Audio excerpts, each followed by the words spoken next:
Today is, as I spoke about in the meditation, today is the third Sunday of Advent, which lends us to say that today is Love Sunday.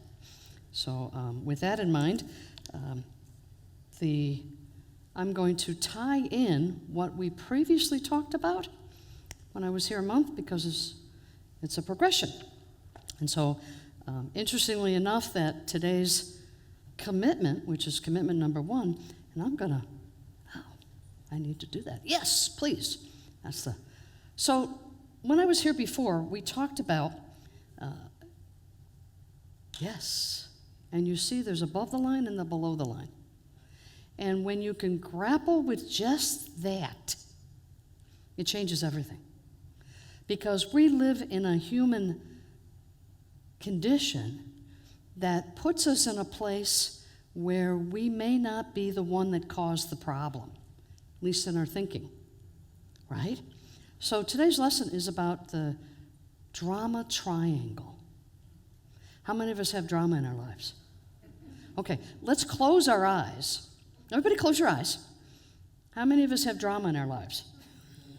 Yes, thank you. Drama has become the norm of living. And it doesn't have to be that way.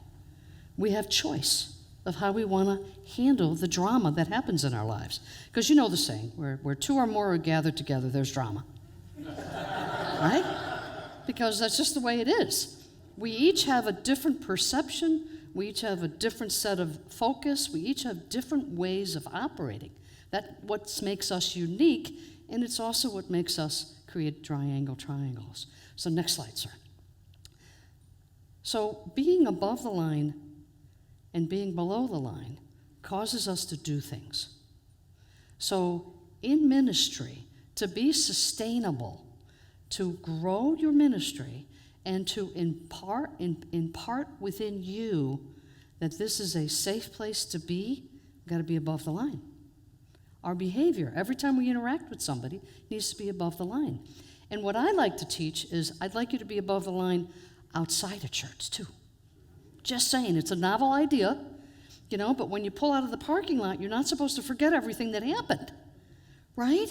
You're supposed to carry it with you, because the more you espouse to a life of peace, love, connectedness, you are sustainable within your community. People can rely on you to keep your word. People can rely on you to be there for them. And we all say we want peace, right? Well, we want inner peace too. And so how do we do that? Okay, next slide.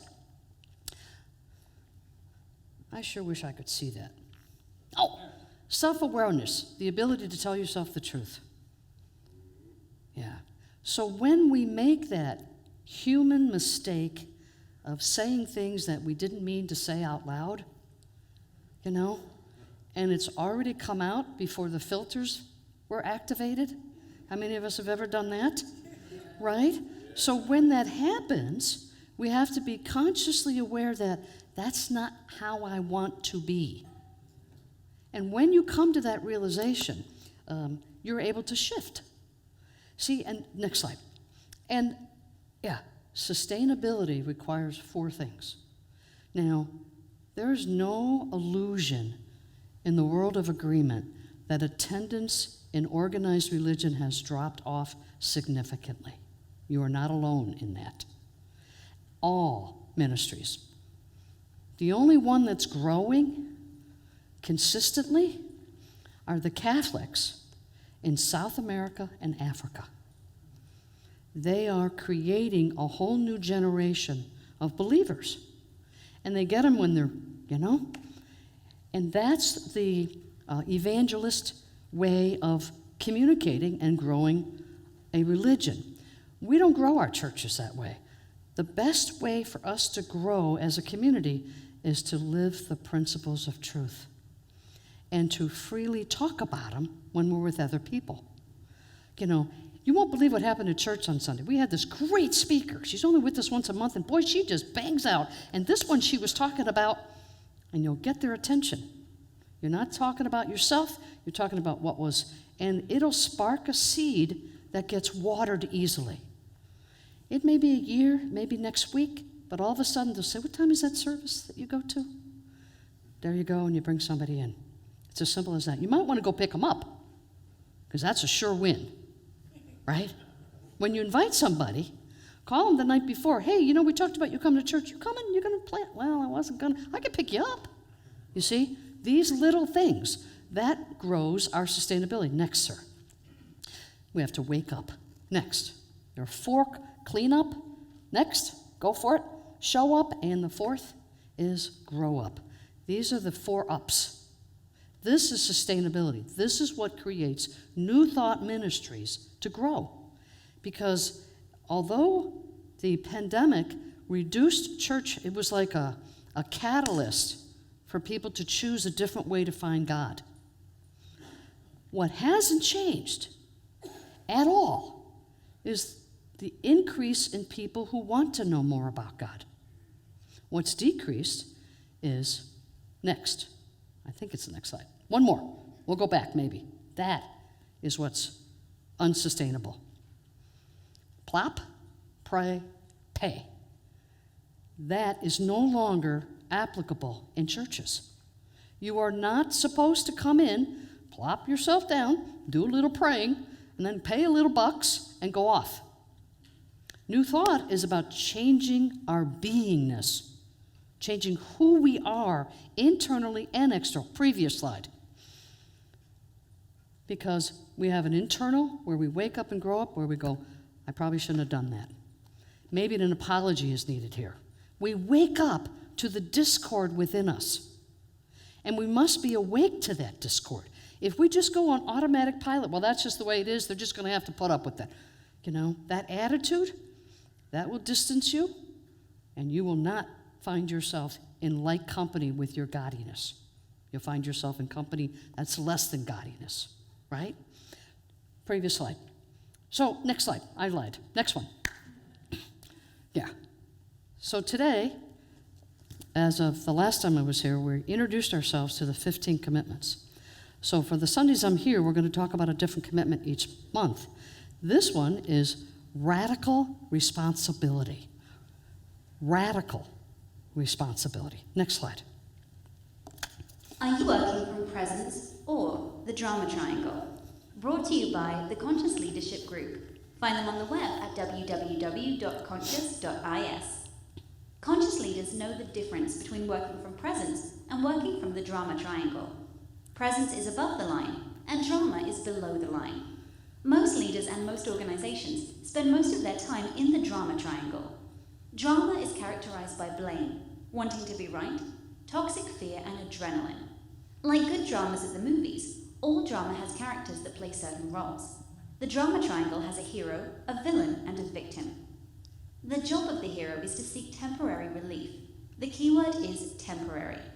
The hero is the one who gives a hungry person a fish sandwich rather than teaching them how to fish.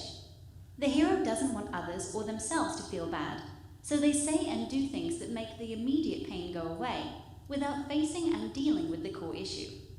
When I'm exhausted from overworking, I hero myself by eating and drinking mindlessly, or surfing the web, or exercising. When another feels sad, I hero them by saying things like, "It'll be okay," or "I'll do it for you." The hero seeks value by being needed by others. The second role on the Drama Triangle is the villain. The villain's job is to blame. I can blame myself, others, or blame the group. When I blame myself, I say things like, "I shouldn't have eaten that donut," or "I should work harder," or "I messed up that presentation." When we blame others, we say, "It's your fault we didn't get that project done," or "You didn't give your best effort." When we blame a group, we say, "They messed it up for all of us," or "They just don't get it." The final role on the triangle is the role of victim. The victim is at the effect of. Life is happening to them. For the victim, a person, circumstance, or condition is doing something, or not doing something, that is causing the victim's life to be as it is. I can be at the effect of anything, including my boss, my kids, the weather, my job, the traffic, the economy, my body, and my mood. When I'm in victim, I'm feeling powerless. Every role in the Drama Triangle is a form of victim consciousness, and in the end, everyone is trying to prove that they are the biggest victim. When people and teams work in presence, the roles change. The victim moves from victim to being the creator. They take responsibility for their lives and stop complaining about what is happening to them. The villain becomes the challenger. Challengers bring healthy pressure to the creator to support them in facing and dealing with their lives in a way that creates a breakthrough. Unlike the villain, they don't blame or criticize. In presence, the hero becomes the coach. The coach doesn't try to fix anyone. They see everyone as fully empowered creators of their own lives and seek to support them in taking responsibility for creating the life they most want. Leaders and teams that learn to play in the creator, coach, or challenger roles of presence find they are more creative, engaged, aligned, and energized. They have more fun and get more things done. So, are you working from presence or the drama triangle? Good question, huh? So you get to ask yourself, this is the wake up, when something doesn't go right in your life, which one of the 3 drama triangles are you coming from? And when you can wake up to which role you're playing, you then can shift. You can make a conscious decision to do it differently. And that takes practice. We're not going to be perfect at it. And because we teach metaphysics, there is a term that's called metaphysical malpractice. Anybody ever heard of it? Someday I'm going to write a book about it. Because we are very good unitics. The longer we stay in unity, the more malpractice we espouse to. It goes like this. What's the matter with you that you got a cold? Versus, I'm sorry, you're not feeling good. You see the difference? And there is a direct difference between how you're supporting somebody in their personal growth and their spiritual growth and how you interact with them. Because when you confront somebody with what they're going through, you're telling them that they're bad, that they've done something wrong. And that is not accepting people right where they are. You see? Because this total radical responsibility commitment is about accepting yourself as you grow through this experience. Everything that happens to us, personally, superficially, directly, whatever, is the question, what is it I am to learn from this experience? That's the showing up. That's the waking up part of our sustainability. When we can understand that everything that happens to us is for us to learn something from it. No exceptions. That's radical responsibility. Easier said than done, huh? The waking up to our behavior changes everything in our life. One of our spiritual tenets is the law of mind action. What we think about, we create, right? What we give our attention to, it grows in our life. So if we're giving attention to the triangle drama, what are we attracting more to us? Oh, more drama, yay! No. We don't want the drama. But when the drama happens, we get to say, what is it I am to learn here? What is it I need to do to get out of the drama triangle? I'm a big sports fan and Sunday NFL and all that goodness. And I'm in this fantasy pool that I suck at. It's just awful. I can't get anything right. I'm in last place. It's awful. And they send an email out every week telling you that you're in last place, right? So I'm like, oh, and one guy wanted to be the hero, and he wrote back to everybody, maybe we should help Mo. I'm like, I'm in shame at this point, right? So he wants to be the hero, and I'm the victim big time, right? They changed the rules, I don't understand, all that goodness. So last night, my best player on my team is rocking it out. I'm like, I'm going to win this week. This is going to be awesome. And then it's silent. I'm not watching the game. I'm just getting notices every time he gets a point. And I'm seeing the points add up, and I'm like, oh, this is going to be good. And then nothing for an hour. Uh-oh. Get online. He's injured. I am such a victim at this point. Do I have any empathy for this man's injury? Oh, heck no. I could give 2 shoots about it. You know? I'm just like, he's out. So I'm the victim. And then I go to blame, right? So I create my own drama triangle in something that's supposed to bring me joy, you know? And so I'm thinking about not doing it next year. It's like, it's too much stress, you know? So we always can find some way to be part of this drama, and it's our job to step out of the drama. And one of the ways, the easiest way to step out of the drama is to espouse our love. Hence the third commitment. Loving somebody for the discord in your life because they caused it is the hardest thing you'll get to do. Because they're there to help you experience more of God in your life. They don't know it, doesn't matter. When drama happens, it's there for you to learn something. And you get to ask yourself, what is it I need to learn here? Hence above the line, that wake up.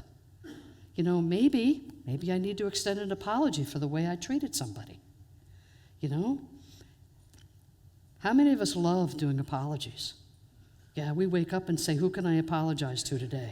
Yeah, no, right? So it's a conscious decision to recognize that we went below the line and created a drama in our lives, and the way to get out of it is to love the other person or the other party, whatever.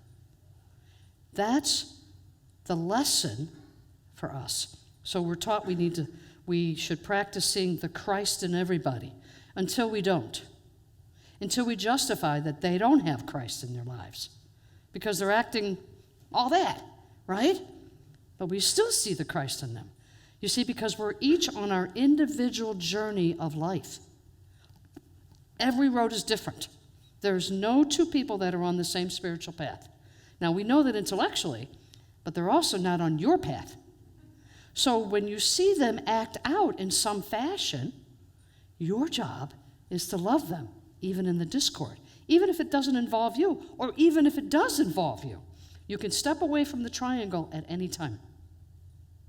The total radical responsibility lesson is to connect yourself with love and walk away from the triangle. Don't take the role. Don't take any one of the three roles. And the only way to step away is to be conscious that you've stepped into doo-doo. You have to recognize that what you just stepped into stinks. And that puts you below the line, and you have choice to come above the line. The Revealing Word, great text. It takes New Testament terms and interprets them metaphysically according to Charles and Myrtle Fillmore. So, of course, today is love, so let me share with you. And interestingly enough, I'm thumbing through this book and looking for love, and it's already cracked right there. The binding, I've had this book so long, it literally is cracked right in the page where there's love. So, no accidents. The pure essence of being that binds together the whole human family. Because remember, one of our other tenets is that God loves us, even in our goofiness. God never leaves us unloved. There is no separation in that. And when we get into the triangle, we feel disconnected from God. Why is this happening to me? I can't believe they did that. That separates us from God. And so when we can recognize that we step out of this discord, we then consciously connect again with that love of God. All of the attributes of God, love is undoubtedly the most beautiful. To love another human being with no strings attached is an awesome, awesome experience. And you have the choice about who you extend your love to. And Unity says we're an all-inclusive community, right? Right? We're all-inclusive community until they do something we don't like. Right? And the way to be diversified in your ministry and the way to accept everybody just the way they are is to do that. No matter what their politics are, no matter what they wear, no matter how they smell. We love them and embrace them and hug on them anyway. That's the free will that God gave us. To love another human being just because you can. It's truly the definition of priceless. because it doesn't take any money, any status, any education. You just do it. And so one Sunday a year, maybe Valentine's Day, we talk about love.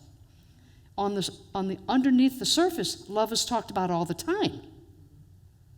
But love is that binding, unifying force within the universe. It cannot be disconnected unless you disconnect it. But it's not God disconnecting it. So we can't blame God for not having love in your life. If you're lonely for connection with people, what do you got to do? Connect with people. Connect with people. I was in Wawa this morning. You know Wawa, right? Yeah. And the person behind the deli counter really looked familiar to me. I said, "Hey, how you doing?" "Oh, good to see you," she says. She shouts back. I have no idea who she is. It doesn't matter. It doesn't matter, right? So I get my coffee and I go to the register, and the young man is behind fixing the shelves and stuff up, and he comes behind the counter and he said, "Is that all you're getting today?"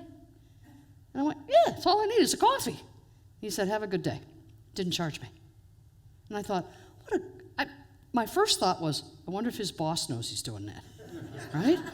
And then I remembered, coffee doesn't cost anything in a store. It's all profit. There isn't any expense with coffee. You know that, right? So when you pay that $1.49, you're paying somebody's wage. Awesome deal. I was so grateful, and I loved him, not because of what he gave me, but his mindfulness of being in service. You know? And you can love this person, and he felt my love, I felt his. Boom, move on, get in the car and come here. Every little thing we do needs to be encompassed with love. No exceptions. You see, because love is also one of our spiritual faculties, which means we don't have to do anything to have it. It's already built into us, right? Doesn't a mother love that child the moment it's born, even with all that gook on it? You know? We see the beauty. We see the life. We see that joy. And what if we were to do that with everyone in our lives? I guarantee you, you will not be lonely. You'll be the first person that they invite to the party. Because they know you're going to come with your joy face, with your love face, right? Who doesn't want that? Now, that doesn't mean you love and hug everybody. That's not what I'm talking about. I'm talking about the presence within you, to be that conduit of love in the room. In the room. You see, one of the ways that we grow the church is you invite them in, right? And when they show up, they feel that love. Even if they haven't spoken to anybody, that energy field, that energy that says, this is a safe place to be in. And don't we want that? Don't we want people to walk in the door just like when you came in the first time to say, this is home. Where have you been my whole life? And so I leave you with a homework, because if we don't practice this, how are we ever going to remember it? I want you to get in the parking lot and remember what we talked about. So everybody loves homework, right? Everybody loves homework, right? Because that's how our spiritual growth takes hold. That's how we put into practice what it is that we're hearing. So not only do you want to, from this moment forward, just until the 31st, okay? So I'll give you a way out, just for the 31st, to love everybody you come in contact with. Just in your mind, I love you. Just do it. But your real homework is see the Christ within them, because the Christ within them is unfolding at the right time and the right place for that individual, just like it is for you.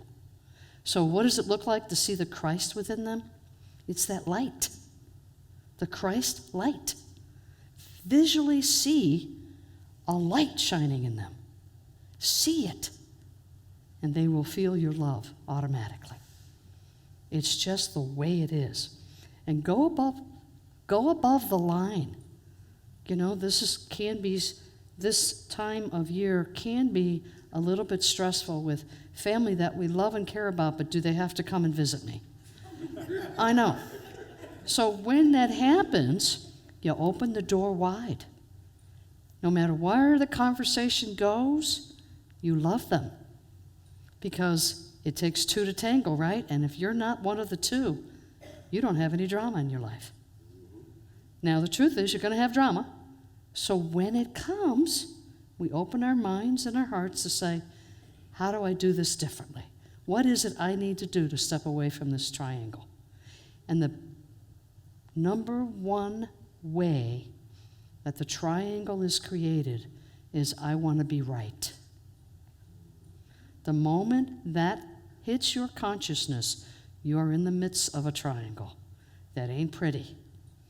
And we will dig our feet in and say, I don't love you anymore. That happens whether you say it verbally or not.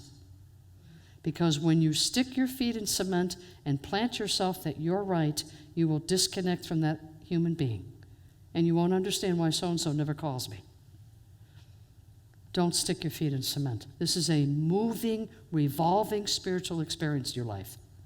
Nothing you have, do, or be is in cement. The only thing you can count on is God's love. Always. Always. There's never any separation from God unless you choose to. So this season of love and seeing the Christ light, practice being above the line. Practice being above the line in your behavior and your thoughts. And see love and see that Christ light, and you will have less drama in your life. That's taking total accountability, and that'll be $100. My last name is Driscoll. Whose ever phone went off. Practice it. Practice living your life above the line. And take total, radical responsibility for everything that happens in your life. It's not out there. No matter what occurs out there, it is something for you to say, this is an opportunity for me to grow. What is it I need to do? And your intuitive voice will tell you, you need to apologize to so-and-so. Or you need to be more present. You need to not be on your cell phone when another person, whatever. But be part of the solution to loving each other, because it changes the axis we're on. And that's how you change your spiritual growth. That's how you grow your community. And God bless you. Thank you for letting me be here today.